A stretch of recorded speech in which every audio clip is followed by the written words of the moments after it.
در دهه 80 میلادی تویوتا با تولید خودروهای اقتصادی و کاربردی در اوج خودش بود، اما یک مشکل بزرگ وجود داشت.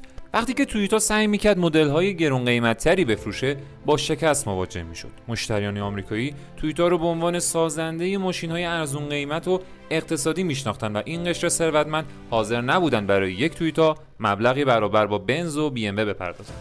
ایجی تویوتا مدیر عامل وقت تویوتا متوجه شد که تصویر ذهنی جامعه از برند تویوتا هیچ وقت یک خودروی لوکس و لاکچری نبوده. در نتیجه تصمیم بزرگی گرفت. اونا برند جدیدی به نام لکسوس خلق کردند که نه تنها نام متفاوتی داشت، بلکه طراحی و هویت و شبکه فروش اون نیز کاملا مجزا از تویوتا بود.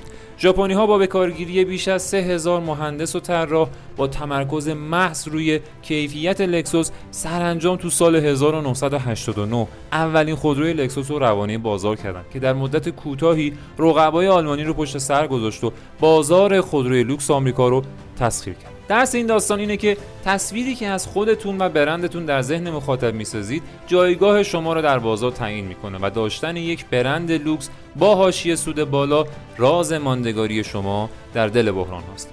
من امین نقابی هستم، متخصص رشد و کسب و کارها، و تا آموزش دیگر بدرود.